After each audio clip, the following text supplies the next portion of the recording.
إنما الصدقات للفقراء والمساكين والعاملين عليها والمؤلفة قلوبهم وفي الرقاب والغارمين وفي سبيل الله وابن السبيل. Bienvenue sur cette chaîne dédiée à l'islam.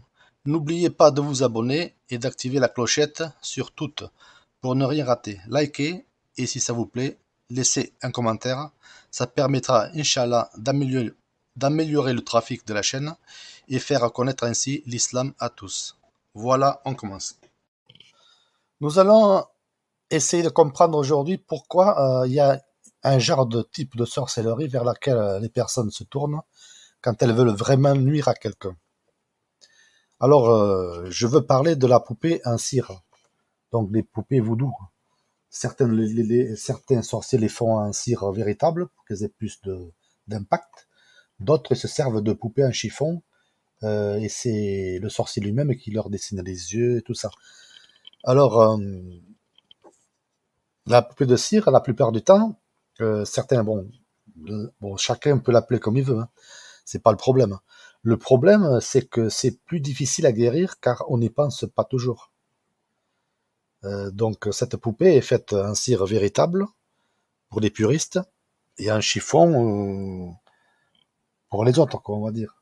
Donc le sorcier va lui donner le plus possible la forme pour ressembler au mieux à la victime visée. Il fera ça le plus souvent avec une photo. C'est pour ça. Et bon, avec une photo, c'est pas obligé que ça lui ressemble vraiment à 100%, hein. C'est surtout son intention du moment qui compte. Donc c'est pour ça qu'il faut pas exposer nos photos sur les réseaux sociaux ou les donner à n'importe qui. Certains sorciers le font eux-mêmes, cette poupée, avec l'intention vers qui il va diriger le mal. Donc ça va devenir plus puissant que s'il achète déjà des poupées toutes faites, qui ont été faites industriellement ou autre. Mais le résultat, malheureusement, c'est à peu près le même. Donc ça, c'est pour les vrais sorciers, ceux qui prennent leur boulot bien au sérieux. Là, c'est un cire véritable. Faut pas leur dire de faire ça avec du chiffon, hein. Bon, ils prennent beaucoup d'argent déjà, donc les personnes qui vont les voir sont sûrement, soit ils ont les moyens, soit ils mettent de côté, hein. Mais voilà, quand on veut faire du mal à quelqu'un, bon, les gens comme ça, ils trouvent toujours la solution, hein. Alors ensuite, pour plus d'efficacité, ils sont obligés de réciter des incantations maléfiques. Donc des fois, ils le font sur des mèches de cheveux de la victime. Donc ces mèches de cheveux sont récupérées soit par des gens qui la côtoient de près, voilà. Donc ils trouvent ça où, d'après vous? Dans les salles de bain, sur les peignes, sur les trucs comme ça. Donc voilà. C'est pour ça que j'avais dit dans une autre vidéo aussi, faites gaffe, même chez vous, nettoyez, prenez l'habitude de nettoyer votre salle de bain. Quand vous coupez les ongles, vous les jetez carrément dans les toilettes. Les cheveux, vous les foutez à la poubelle. Et parce qu'on ne sait jamais qui c'est qui peut venir chez vous, aller aux toilettes, et on ne sait jamais. On ne sait jamais. Donc à partir de ce moment-là, la poupée, pour en revenir à la vidéo, représente l'âme de sa victime.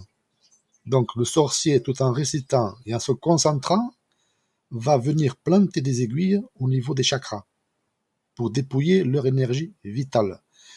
Parce que ce procédé va venir faire des brèches dans le corps astral de la victime. Et comme le corps astral est la copie conforme du corps physique, ce que l'un ressent, l'autre va le ressentir aussi. Et la sorcellerie va pouvoir s'installer. Alors certaines personnes peuvent faire des rêves de poupées de chiffon alors qu'avant elles n'en faisaient jamais, mais c'est très difficile à mettre un diagnostic du premier coup. C'est pour ça qu'il faut connaître son ennemi, comme je dis toujours, pour pouvoir le détruire facilement. Avec donc des brèches dans le corps astral, le passage des démons vont être facilité. De toute façon, ça va aboutir à l'installation de djinns pour venir protéger la sorcellerie. Pour ce genre de sorcellerie, va falloir déjà mettre en place un traitement, même si on ne sait pas tout à fait exactement comment ça a été fait.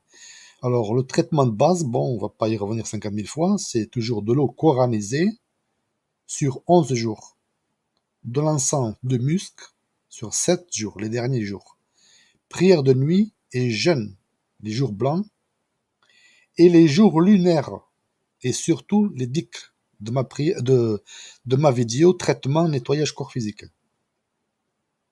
Alors, les jours blancs, tout le monde sait ce que c'est, mais je me suis aperçu que certains ignoraient ce que c'était les jours lunaires. Alors, le premier jour lunaire va venir le surlendemain du dernier jour blanc. Le deuxième jour lunaire va venir le surlendemain du premier jour lunaire. Et le troisième jour lunaire va venir le surlendemain du deuxième jour lunaire. Alors, je vous donne un exemple. Imaginez les jours blancs, le 13, 14 et 15. Alors, les jours lunaires, ce sera le 17, 19 et 21. Du calendrier hégirien, bien sûr. Alors, pour plus de facilité, vous pouvez vous servir de l'application de rappel de la prière. Dedans, il y a le calendrier hégirien. Et là, c'est vraiment indiqué les jours blancs et les jours lunaires, ce que c'est. Mais la plupart voient ça, mais ne savent pas ce que c'est, les jours lunaires. Ils le font pas. Alors, pour faire une petite parenthèse, les jours blancs, on va dire, c'est les jours où les sorciers, justement, ils font de la magie pour faire monter le mal chez la personne. Voilà. Et les jours lunaires, c'est les jours où les sorciers se servent justement de ce jour-là pour faire baisser un potentiel de la victime. C'est-à-dire, si la personne a de l'argent, ils vont se servir d'un jour lunaire pour lui baisser l'argent. Et les jours blancs, par exemple, ça va être un jour où ils vont faire une sorcellerie pour qu'il lui arrive des choses pas bien. Voilà. Donc, l'un comme l'autre, c'est très mauvais. Et le fait justement de jeûner ces jours-là, c'est très bien. Car le shaitan, il circule moins dans le sang de la victime ces jours-là. Donc, c'est comme quelque chose qui circule dans le sang. Donc là, il va circuler au ralenti. Surtout si vous faites beaucoup de prières, dhikr et tout ça ces jours-là. Sadaka et tout ça. Alors, tous ces dhikrs vont diminuer déjà les brèches. Mais débutez le traitement avec l'audio et oreillette de ma vidéo sur le traitement nettoyage du corps physique pour voir déjà s'il n'y a pas autre chose d'installer avant. Déjà, parce que pour se nettoyer d'une sorcellerie, il faut déjà pas qu'il y ait autre chose à l'intérieur.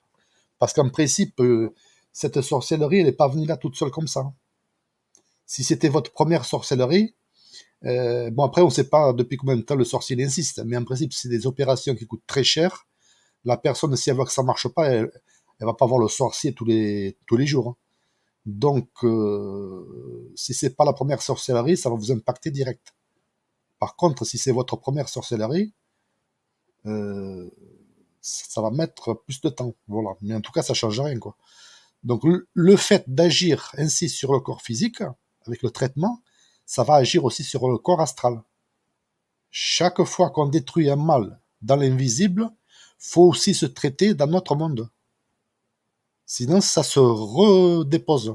C'est un peu comme une photocopie, quoi. Tant qu'il y a un modèle, on peut photocopier. Dès qu'il n'y a plus de modèle, c'est fini. Voilà, donc presque à chaque fois, ce sera avec de l'eau coranisée, bien sûr, bu et en lavage. Et encenser la maison en fin de traitement seulement. L'encens, faut que du musc, pas un autre. Car les djinns aiment bien l'encens. Bien que certaines personnes mettent n'importe quel musc et disent je mets ça parce que les diables n'aiment pas ça. Alors que c'est complètement faux. Des fois même l'encens, il les attire. Ça c'est pour... je vous parle pas pour n'importe quoi. Hein. Les encens, la plupart, les attirent. Voilà. Sauf le musc. Ça doit pas être le seul, mais le seul que je connaisse réellement qui les dérange, c'est le musc. Alors, parce que s'ils n'aiment pas un autre encens, vous allez lui mettre un encens qu'ils aiment bien, qu'est-ce qu'ils vont faire? Ils vont se calmer. Vous allez dire, c'est bon, machallah, j'ai réussi mon traitement, alors qu'il n'y a rien du tout. Ils vont se cacher juste. Voilà. Disons que ça va les calmer, ils seront moins agressifs, donc vous allez moins le remarquer, donc vous dites, je suis guéri, alors qu'il n'y a rien. Et la guérison sera plus compliquée encore. Hein. Parce qu'il va falloir les refaire monter le mal, justement, pour se guérir. Alors le musc, vous allez vous placer au-dessus, genre vous mettez un gel là-bas ou quelque chose, voilà. Vous écartez votre vêtement, vous mettez l'encens en dessous et vous récupérez toute la fumée sous votre vêtement. Voilà. Alors ensuite, passez-le dans la maison, toutes les pièces, le bureau, la voiture, avec l'intention de détruire la sorcellerie. Parce qu'une sorcellerie, elle vient du corps astral vers le corps physique.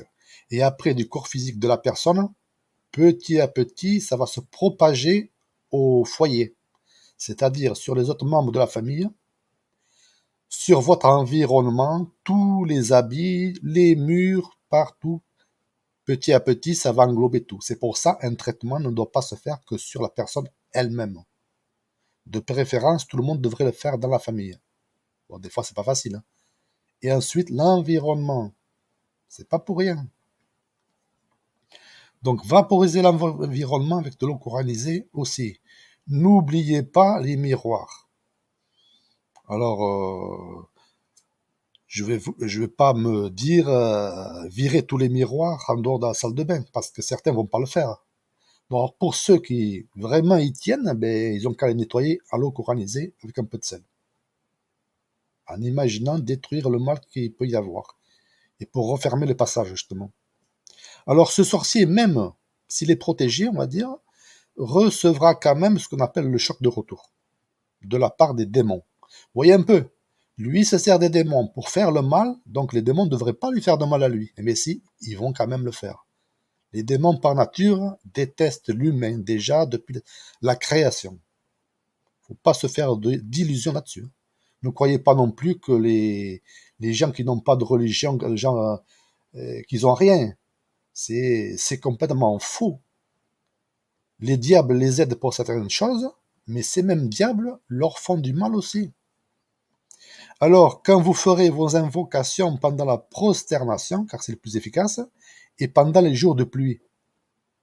Alors, un jour de pluie, c'est vraiment top pour faire les demandes. Mais vous n'allez pas attendre qu'il pleuve, hein. Donc, pendant les prosternations de chaque prière, vous allez demander à Allah de vous détruire cette sorcellerie. Voilà. Alors, pas de demande pour le sorcier pour qu'il le paye. C'est pas la priorité. La plupart font cette erreur-là de demander que le mal revienne sur le sorcier et ne demandent pas vraiment la guérison. Vous n'êtes pas là pour renvoyer quoi que ce soit. Allah le sait très bien s'il doit le faire ou pas. Parce que déjà, les démons vont se charger de cette punition déjà. Ensuite, ça va être Allah plus tard. Ou plus tôt, ça dépend comment vous allez faire votre guérison. Alors, pour résumer le traitement, on va dire, premièrement, suivre le traitement de la vidéo sur le traitement nettoyage total. Deuxièmement, suivre la vidéo, augmenter la lumière et protéger les 7 zones de votre aura tout au long du traitement. Troisièmement, avant de dormir, mettez-vous au-dessus de la fumée de l'encens pour bien vous imprégner de cette fumée avant d'aller dormir. Récitez les sourates de ces 2 vidéos que je vous ai dit en premier, avant de vous coucher. Donc vous en avez à avoir pour un peu de temps, mais il faut le faire avec l'intention de détruire le mal et de vous protéger. Alors faire les prières de nuit, mais faites-les en continu. Ne les faites pas que quand vous avez des problèmes, parce que là, ça sera plus compliqué la prochaine fois. Je sais que c'est pas facile, j'en suis passé par là, et franchement, là où vous êtes bien, il va vous arriver quelque chose, vous allez laisser tomber les prières de nuit. Et il faut pas les laisser tomber. Même si vous levez à 4 pattes, même si vous êtes plus sûr, si vous avez bien fait le dos comme il faut, les foies et tout, si vous avez oublié un membre, n'en tenez pas compte à ce moment-là. Faites vos prières de nuit. Et vous allez voir, vous allez vous améliorer tous les jours. Et à un moment donné, vous allez le faire facilement. Vous n'aurez même pas besoin de mettre de réveil ni rien. Donc les prières de nuit, et ne vous recouchez surtout pas après la prière de Fajr. Ça surtout pendant le traitement. Alors, pour les personnes qu'il faut vraiment qu'elles se reposent et tout ça, faites un effort surtout pendant le traitement. Et vous verrez, vous serez plus reposé que si vous alliez dormir pour vous réveiller plus tard. Car tous les traitements, toutes les choses que vous allez faire pour vous guérir pendant vos prières de nuit, on va dire, tout ça, ça sera perdu après. Parce que les maçonniques vont vous détruire ce que vous venez de construire. Alors c'est comme quelqu'un qui construit un château de sable et qui a toujours quelqu'un régulièrement qui vient lui mettre un coup de pied dans le château. Il ne terminera jamais, il va laisser tomber et il va abandonner. Voilà. Alors, et un dernier conseil aussi, lisez la sourate Al-Kahf tous les vendredis. En phonétique, comme vous voulez, mais lisez ça les vendredis. Ça va vous donner une lumière jusqu'au vendredi d'après. Pour plus de facilité, reprenez les différentes étapes par écrit de ce que je viens de vous dire là, et vous verrez, la guérison elle va arriver, hein, Inch'Allah. Sauf si vous faites pas quelque chose, ou vous oubliez un truc. D'abord, déjà, moi je vous dirais, pour guérir un mal occulte, faut déjà soi-même se remettre en question. Est-ce que je fais mes obligations, toutes mes obligations? Je vous parle pas des jeunes qui sont pas obligatoires dans un premier temps. Pour guérir, oui, c'est mieux de les faire. Mais dans un premier temps, focalisez-vous sur les obligations seulement. Et vous verrez, certains vont s'apercevoir qu'en fait, il y en a certaines qui leur passent au-dessus. Et là, je ne vous parle pas que de la zakat. Combien ne la calculent même pas s'ils ont le droit de la payer ou pas? Moi, je dis ça, je dis rien. Et en dehors de ça, la sadaka. Certains vont dire, c'est pas obligé. Non, c'est pas obligé. Il y a plein de choses. Prière à l'heure, surtout. Ça, je l'ai pas dit. Comme quoi, et ça, c'est le... Tout le monde devrait le faire. Hein. Sauf s'il ne peut pas. Une prière, vous avez un début de prière et une fin de prière. Bon, il faut pas non plus, dès que ça sonne, tout va aller faire la prière directe. Ça, il faut pas le faire. Vous laissez la dame jusqu'au bout. Ensuite, vous allez faire votre odo. Vous revenez, faites la prière. Pour moi, ça, c'est une prière à l'heure. Maintenant, si vous avez une occupation, un truc que vous ne pouvez pas lâcher, rien ne vous empêche de la faire une demi-heure plus tard. Pour ceux qui travaillent, c'est une obligation aussi de vivre. Donc, qu'est-ce qu'on fait dans ce cas-là? Si on ne peut pas la faire sur place, on les fait quand on arrive chez nous. Voilà. Mais les jours où on ne travaille pas, les faire à l'heure. Voilà. Parce que l'être humain, il n'est pas assujetti à faire des choses impossibles. Allah ne lui demande pas de porter des montagnes. Hein. Chacun peut porter son propre... ce qu'il peut, quoi. Voilà. Alors, qu'Allah nous guide et nous assiste. Amin.